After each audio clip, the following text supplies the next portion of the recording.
Nabila here. Today I'm going to show you how to make a spinach dish which I learned from my mother. It's called Keerai Masiyal. Basically it means spinach which is crushed or lightly blended. It's the perfect dish for young kids or adults, and it goes really well with curries and rice. I hope you enjoy this video. Let me show you what you're going to need next.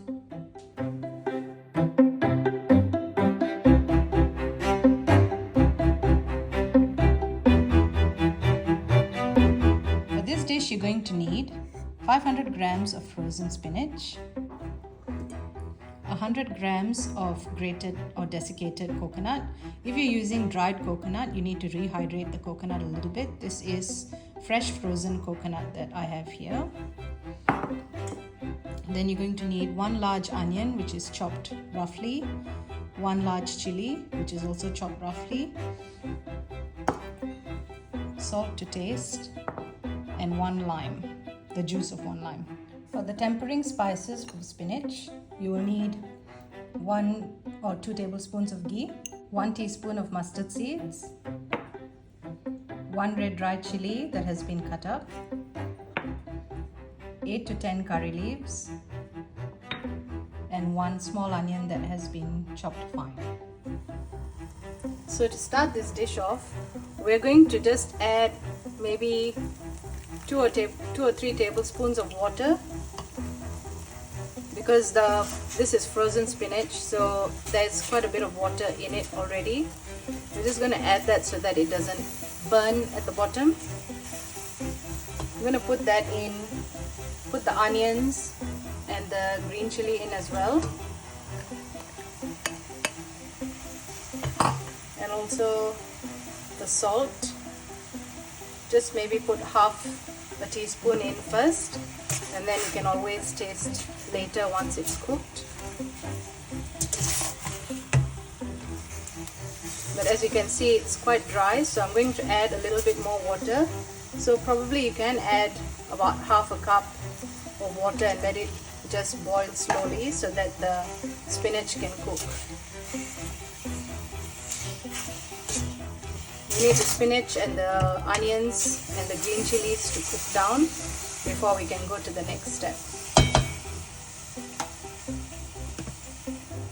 So when you can see that the onions have softened a little bit and the spinach is also softened and it's not all frozen anymore, you can add in your grated coconut.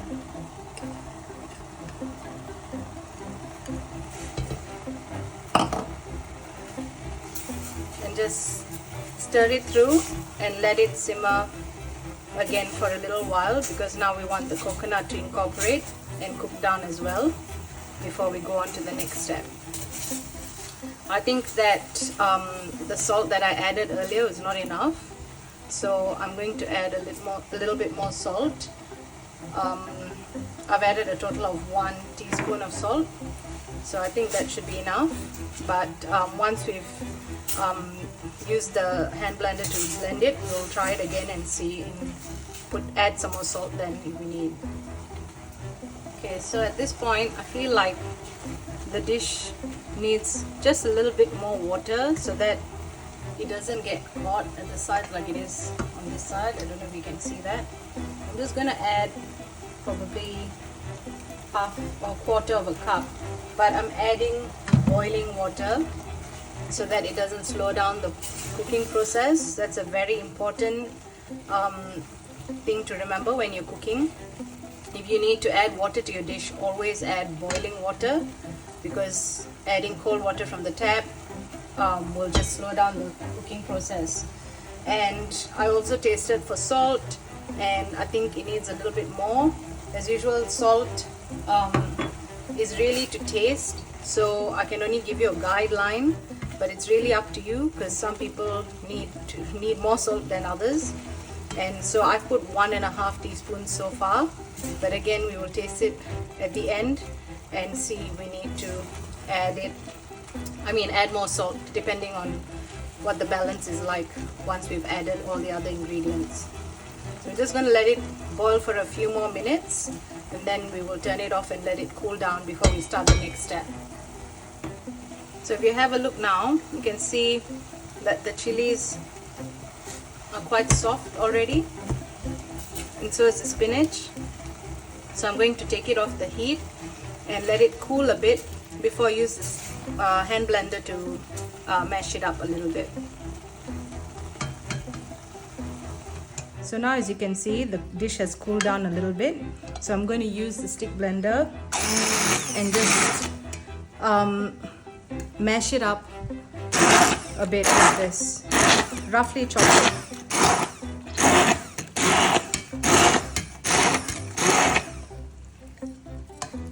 So basically any of the big chunks of chili and onions and coconut will all be blended down a little bit.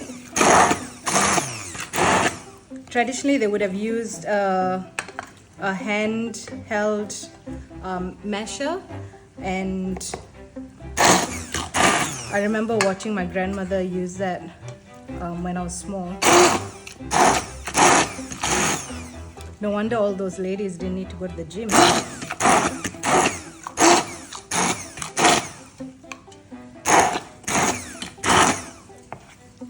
So just keep stirring it and checking. And if you see any big chunks of chili or onions, just blend those. But I think that's pretty much how it should be.